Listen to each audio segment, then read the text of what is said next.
application review, business review, investment, lifestyle, social politic.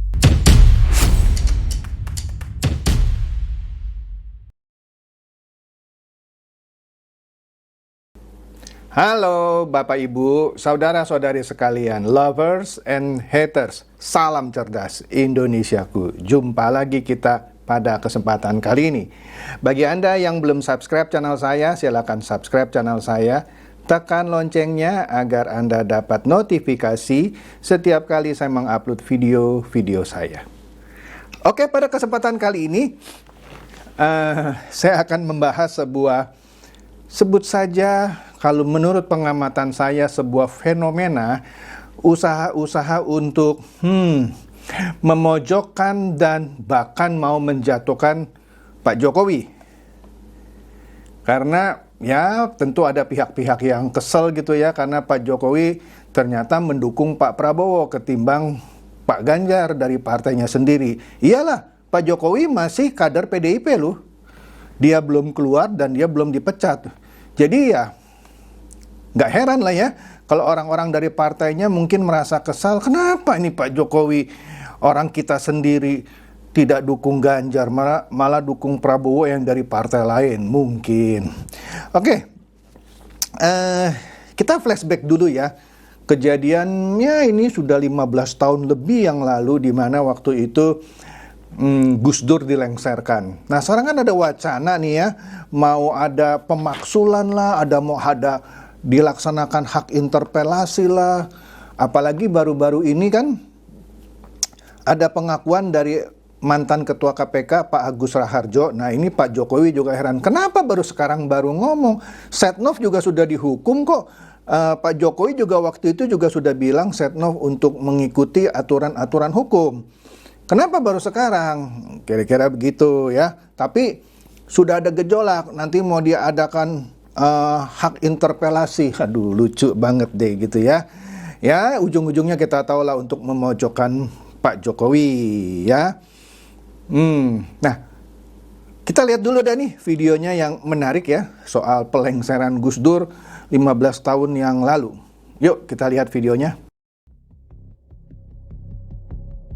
Tapi Gus Dur, dalam upaya mencopot Anda, siapa orang yang paling bertanggung jawab atas pencopotan tersebut menurut Anda? Dua, Siapa? Amin Rais dan Megawati. Megawati Soekarno Putri satu-satunya wakil presiden Republik Indonesia yang melakukan kudeta sipil terhadap almarhum Presiden Gus Dur. Ia menggulingkan kekuasaan dengan alasan yang dibuat-buat, padahal sudah jelas rakyat menginginkan Gus Dur memimpin bangsa Indonesia. Selama kepemimpinan Megawati, banyak kemunduran yang kita rasakan, seperti menjual perusahaan Indosat yang waktu itu sangat menguntungkan, melepaskan 3 pulau yang kita miliki yaitu Nipah, Sipadan, dan Ligitan yang sangat kaya dengan minyak mentah. Kemudian menjual murah gas alam blok Tangguh di Papua Barat ke Cina yang menyebabkan negara rugi 500 triliun rupiah setiap tahunnya. Skandal besar Megawati lainnya yaitu menghapus hutang BLBI. Megawati bersama kabinet mengeluarkan surat keterangan lunas dari hutang yang dimiliki Syamsul Nursalim. Syamsul Nursalim sendiri adalah konglomerat Indonesia yang masuk 50 orang terkaya di Indonesia. Megawati layak dicatat dalam sejarah sebagai orang yang menjabat presiden tanpa dipilih, sehingga merugikan seluruh rakyat Indonesia. Nah, pada waktu itu melengsarkan presiden sepertinya begitu mudahnya gitu ya. Kalau sekarang mungkin tidak sebegitu mudahnya karena ada aturan harus disepakati oleh 2/3 dari anggota DPR dan seterusnya dan seterusnya. Nah, tapi waktu itu kejadian lah Gus Dur itu dilengsarkan, dan ketika dia diwawancara di acara Kick Andy, waktu itu masih gondrong itu Kick Andy, dia bilang yang bertanggung jawab atas pelengsaran dia 2 orang, yaitu Amin Rais dan Megawati. Kita tahu Amin Rais sekarang pendukung pasangan nomor 1, sedangkan Ibu Mega pastilah mendukung pasangan 03. Nah itu flashback ya mengenai pelengseran Gus Dur. Nah kemudian kita lihat lagi dampak dari Agus Raharjo, mantan ketua KPK, yang bilang dia pernah diminta stop proses EKTP, padahal kita tahu Setnov akhirnya pun dihukum dan seterusnya dan seterusnya. Di situ juga ada indikasi Agus Raharjo mencoba membuat suatu, menurut saya ya, framing seakan-akan setelah itu kita tahu kan undang-undang KPK berubah, sekarang di bawah presiden, seakan-akan kalau dulu misalnya sulit presiden mengintervensi, sekarang dengan undang-undang KPK yang baru, karena KPK di bawah presiden sekarang, presiden bisa mengintervensi. Nah, mengucapkan itu seakan-akan memberikan image bahwa sekarang presiden tuh bisa ngapain aja. Nah, kita harus cerdas. Kenapa undang-undang KPK itu dirubah? Siapa yang mengubah? Pasti bukan presiden. Mengubah undang-undang itu bisa inisiatif DPR, bisa inisiatif pemerintah, ya. Dalam hal ini revisi undang-undang KPK inisiatif dari DPR. Nah, ini kita lihat ya, walaupun ini agak kecil. Nah, di sini ya satu, misalnya KPK harus berkoordinasi dengan kejaksaan dalam melaksanakan tugas penuntutan. Itu berarti kan dikerdilkan gitu ya. KPK harus izin ke Dewan Pengawas ketika melakukan penyadapan. Dulu kan langsung aja. Nah, inilah seperti mengerdilkan KPK. Kemudian KPK tidak lagi lembaga negara independen, melainkan lembaga pemerintah pusat yang melakukan pemberantasan tindak pidana korupsi dengan independen, ya.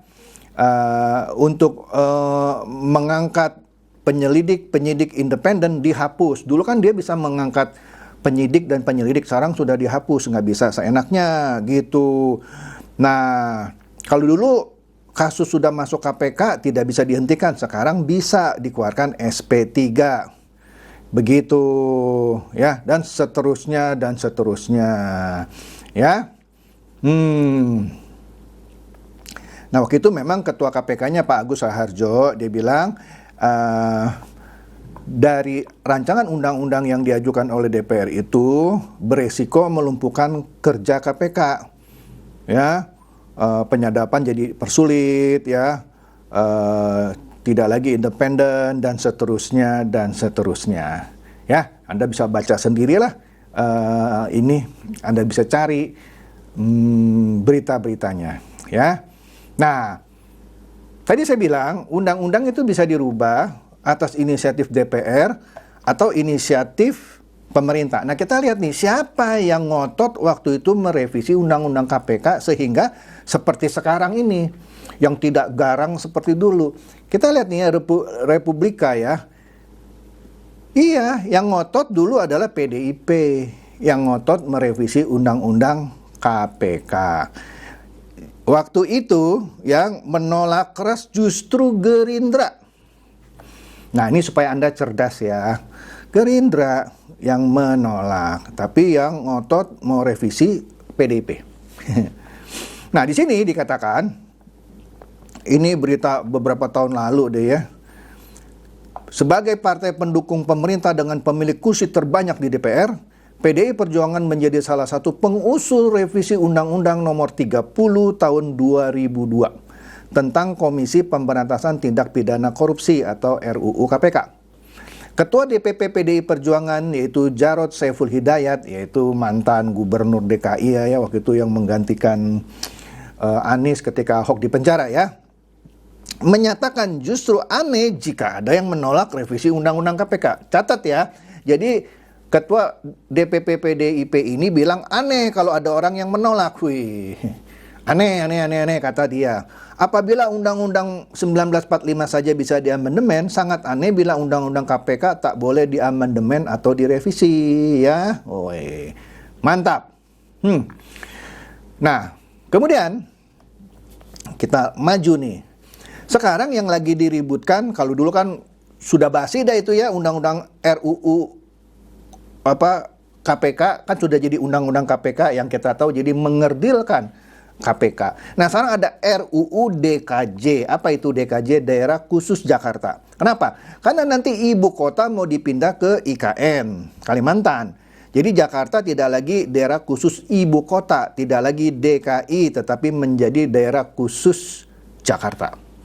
Nah, ada RUU, di mana RUU itu juga inisiatif dari DPR ya. Bukan inisiatif presidennya. Nah, karena kenapa? Ini mesti jelas nih. Sebabnya kalau Anda nggak ngerti ini, Anda pikir RUU ini maunya presiden yang ngangkat langsung gubernur Jakarta. Nah, kita lihat dulu nih ya. Ada satu cuitan di Twitter yang sekarang namanya X, dikatakan PDIP kini tolak RUU DKJ. Ingin gubernur Jakarta dipilih rakyat. Ore, seakan-akan dari berita ini, PDIP nggak mau nih RUU DKJ itu jadi undang-undang yang mana gubernurnya dipilih oleh presiden. Nah, kita lihat nih ya, cuitan ini dikomentari oleh sejumlah netizen. Saya ambil 4 aja nih ini ya. Ada hamster coklat bilang apa? Parpol mana tuh yang ajuin RUU ini dulu? Pasti ada kan, karena ini inisiatif DPR. Kemudian Bakul Dawet bilang apa? Mereka yang inisiatif sendiri, tanda tanya. Mereka yang tolak-tolak sendiri, heboh banget buat meraup suara penduduk Jakarta. Wih, mantap ya. Kemudian Kampus Sudirman bilang apa? PDI Perjuangan ngomong doang, puncak komedi katanya ya. Kemudian Ilya Faisal bilang, lah kan kalian yang ACC. Seru ya, seru ya. Nah, kemudian kita lihat nih tadi yang cuitan tadi yang ada di Kompas TV. PDIP kini tolak RUU DKJ Daerah Khusus Jakarta, ingin gubernur Jakarta dipilih rakyat. Nah, beritanya begini nih. Sekjen PDIP itu Hasto Kristianto menyebut kini partainya menolak revisi Undang-Undang Daerah Khusus Jakarta. Ya, RUU DKJ. Aturan yang ditolak adalah mengatur pemilihan gubernur dan wakil gubernur DKI Jakarta dipilih dan diberhentikan oleh presiden dengan memperhatikan pertimbangan DPRD. Hal tersebut lantaran pihaknya mencermati masukan dari masyarakat. Padahal sebelumnya PDIP sepakat dalam rapat paripurna Selasa 5 Desember. Ya. Padahal Selasanya itu dia sudah sepakat, tapi 7 Desember 2 hari kemudian dia bilang dia tolak. Mungkin begini ya, ini mungkin loh. Dulu RUU ini sepertinya disetujui gitu ya oleh PDIP karena dia pikir kan presidennya kan dari partainya. Ya. Kan sebentar lagi Pak Heru kan itu yang sekarang pejabat sementara kan pasti harus diganti dengan pejabat gubernur definitif. Kalau yang daerah-daerah lain kan harus ada pilkada kan. Nah, Jakarta kalau RUU ini jadi undang-undang tidak perlu ada pilkada. Ditunjuk oleh presiden. Nah, kesannya kan presiden kita otoriter kan menunjuk. Padahal ini RUU ini diusulkan oleh DPR. Nah, pada Selasa 5 Desember PDIP sepakat ya dengan ketentuan ini. Tapi kini berubah sikap. Mungkin menurut saya kan Pak Jokowi kan sudah tidak ngepro gitu ya sama PDI Perjuangan. Kalau dulu ngepro kan ada kemungkinan gubernurnya itu mungkin berbau-bau PDIP atau dari orang PDIP. Tapi karena Pak Jokowi tidak ngepro lagi sama PDIP, maka ini ditolak. Karena ada kemungkinan Pak Jokowi enggak pilih orang PDIP kan, kemungkinan. Kan saya menganalisa. Jadi adalah kerugian jika PDIP menyepakati RUU ini. Boleh dong saya menganalisa, belum tentu saya benar juga sih ya.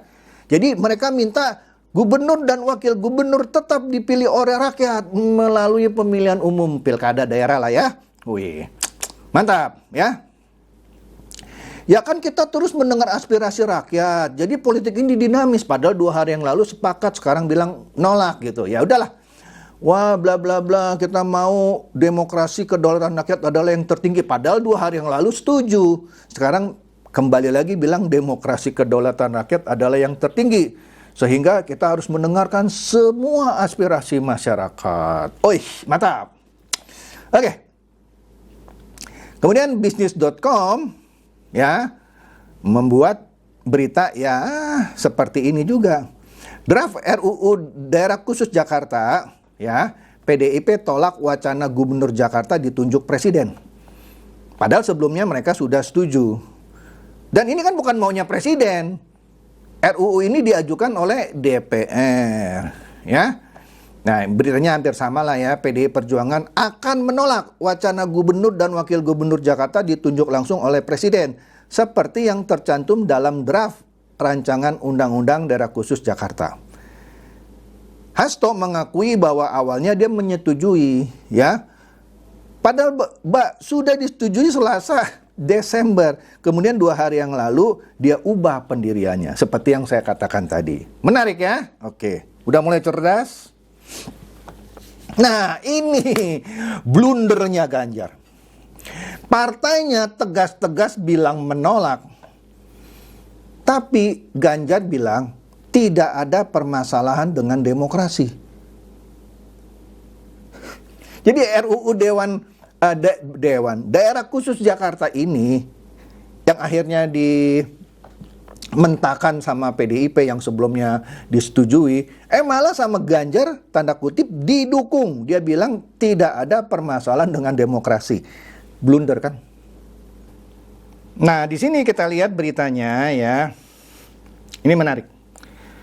Capres yang diusung oleh Partai Perindo, ya pasti begitulah karena Okeson ini milik Pak Haritanu dari Partai Perindo. Yaitu Ganjar Pranowo menanggapi rancangan Undang-Undang Daerah Khusus Jakarta RUU DKJ yang kini menjadi perbincangan hangat publik.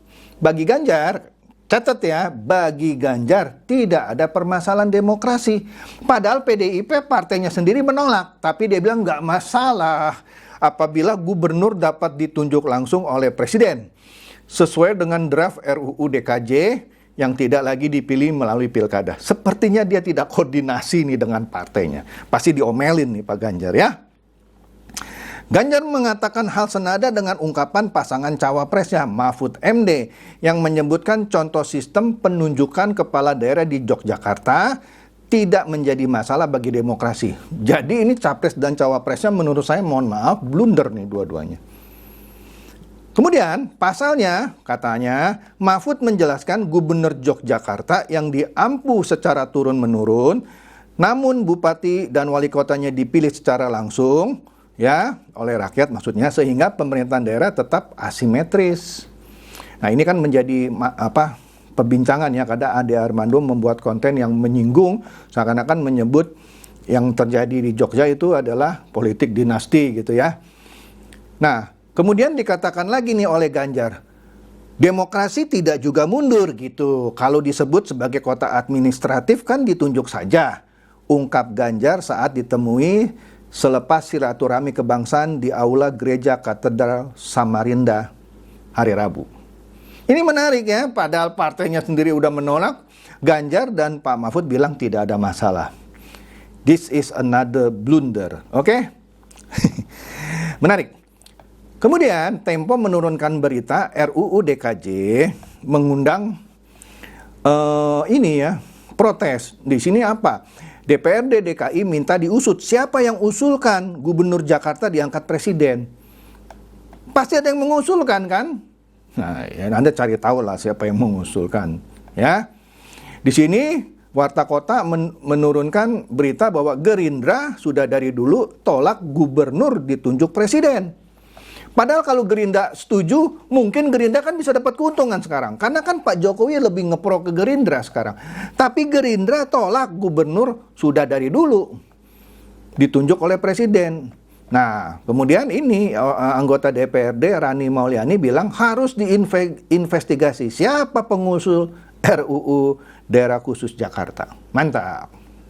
Nah, jadi dari serangkaian hal ini, aromanya menurut saya kalau netizen itu tidak cerdas, seakan-akan dengan RUU DKJ ini Pak Jokowi bisa menjadi sasaran tembak, seakan-akan enak aja nih presiden sekarang milih gubernur dan wakil gubernur, untung ditolak sama PDIP. Seakan-akan bisa begitu kan persepsinya, padahal PDIP sebelumnya Selasa lalu sudah menyetujui, tapi tiba-tiba kemarin menolak. Dan anehnya juga, lucunya juga, blunder terjadi lagi, yaitu Ganjar dan Mahfud MD bilang nggak ada masalah kalau itu, demokrasi nggak mundur. Oke deh, jadi itu seru ya. Jadi kalau saya lihat sepertinya ada usaha-usaha untuk memojokkan dan ya kalau bisa menjatuhkan Presiden Joko Widodo. Ya semoga saja dengan penjelasan konten saya ini netizen menjadi lebih cerdas ya. Dan silakan share video saya ini kepada teman-teman, sahabat atau kerabat supaya mereka tambah cerdas dan tercerahkan. Seperti biasa, terima kasih.